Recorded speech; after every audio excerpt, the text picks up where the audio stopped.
আসসালামু আলাইকুম দর্শক, কেমন আছেন সবাই? আমরা তো আলহামদুলিল্লাহ ভালো আছি। আশা করছি কাছে এবং দূরে যেখান থেকে ভিডিওটি দেখছেন সবাই অনেক অনেক বেশি ভালো আছেন। সবার ভালো থাকার প্রত্যাশায় আজকের ভিডিওটি শুরু করছি। আজকে আমি হাঁসের মাংসের ভুনার রেসিপিটি শেয়ার করছি। আই হোপ আপনাদের অনেক বেশি ভালো লাগবে। আমি যেভাবে হাঁসের মাংসটা রান্না করছি, আই হোপ যারা হাঁসের মাংস পছন্দ করেন না খেতে বা স্মেল ভালো লাগে না, তাদের কাছেও অনেক অনেক বেশি ভালো লাগবে। এখানে আমি দুইটা হাঁস কেটে বেছে নিয়েছি, তারপর ধুয়ে পরিষ্কার করে পানিটা ঝরিয়ে নিয়েছি। দুইটা হাঁস কেটে বেছে নেওয়ার পর আমার এখানে 3 কেজি ওজন হয়েছে। বেশ বড় সাইজেরই ছিল হাঁস দুইটা। তো এখানে আমি 2 কাপ নিয়েছি পেঁয়াজ কুচি, 10-12টা নিয়েছি কাঁচামরিচ ফালি করে, একটা টমেটো নিয়েছি কেটে। এখন গরম মশলাগুলো দিব। 3টা নিয়েছি তেজপাতা, 3টা নিয়েছি কালো এলাচ, জয়ত্রী নিয়েছি আমি একটা, জয়ফল নিয়েছি একটার 5 ভাগের 1 ভাগ, 10-12টা নিয়েছি এলাচ, আর নিয়েছি লবঙ্গ 7-8টা হবে। তো এই গরম মশলাগুলো দিয়ে দিয়েছি।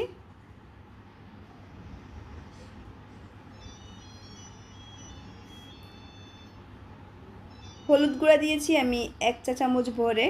তো আমি হলুদটা একটু কম পছন্দ করি, তো আপনারা চাইলে এখানে আরও কিছুটা হলুদের গুঁড়ো দিয়ে দিতে পারেন।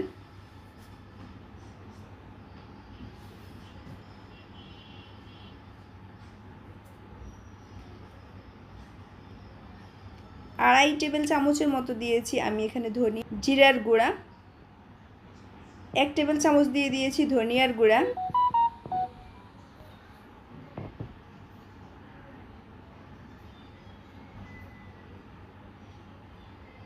আদা রসুন আমি একই সাথে পেস্ট করে নিয়েছি, এটা দিয়ে দিয়েছি আমি প্রায় 4 টেবিল চামচের মতো।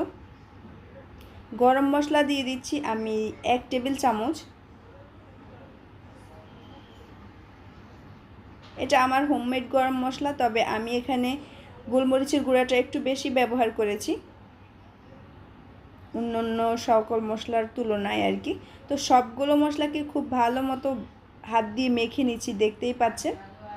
এই মশলাটা খুব ভালো মতো মেখে নিলে মাংসের টেস্টটা অনেক গুণ বেড়ে যায়। অবশ্যই চেষ্টা করবেন মশলাটাকে এভাবে একটু কষলিয়ে হাত দিয়ে ভালো মতো মেখে নিতে।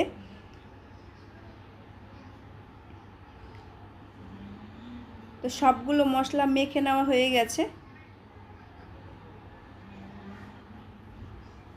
তেলটা আমি একটু পরে ইউজ করব, আর মরিচের গুঁড়া আমার দিতে আগে মনে ছিল না, তো এখন দিয়ে দিচ্ছি। মরিচের গুঁড়া আমি এখানে ব্যবহার করেছি 1 টেবিল চামচ।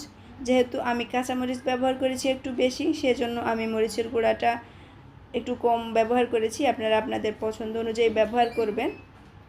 1.5 কাপ দিয়ে দিয়েছি আমি এখানে সরিষার তেল। আজকের রান্নাটা আমি সরিষার তেল দিয়ে করছি, আপনারা চাইলে এখানে সয়াবিন তেলটা ব্যবহার করতে পারেন। আবারও সব কিছুকে একটু মিক্সড করে নিচ্ছি।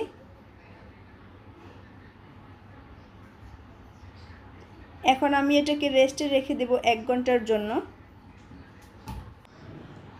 তো এখানে আমি হাতটা ধুয়ে, মশলার হাতটা আর কি ধুয়ে একটু পানি দিয়ে দিয়েছি, আর এরপর এটাকে ঢাকনা দিয়ে ঢেকে রেস্টে রেখে দিচ্ছি।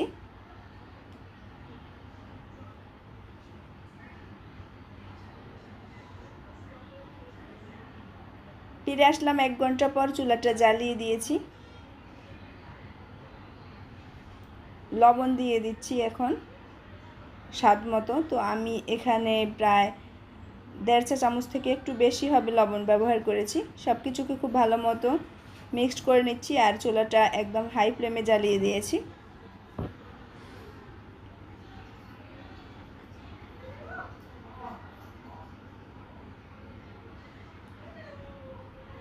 চুলাটা যেহেতু হাইতে আছে, সেজন্য আমি অনবরত এটাকে নেড়ে ছেড়ে দিচ্ছি, যাতে করে নিচ থেকে লেগে না যায় বা ধরে না যায়, এতে করে মাংসের টেস্টটা একদমই কমে যাবে।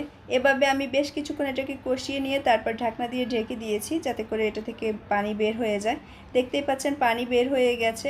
আর হচ্ছে এটাকে কিন্তু এর ফাঁকে আমি অনেকবার ঢাকনাটা সরিয়ে নাড়িয়ে চাড়িয়ে দিয়েছি।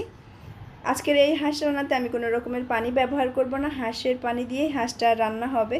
সেজন্য এটাকে একদম মিডিয়াম টু লো হিটে রেখে রান্না করে নিয়েছি।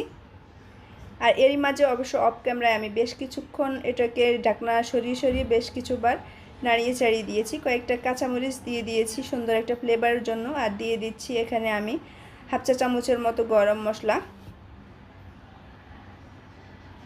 আপনাদের হাঁসটা যদি মনে হয় শক্ত আছে সেক্ষেত্রে একটু গরম পানি দিয়ে দিতে পারেন, খুব বেশি না, 1 কাপের মতো।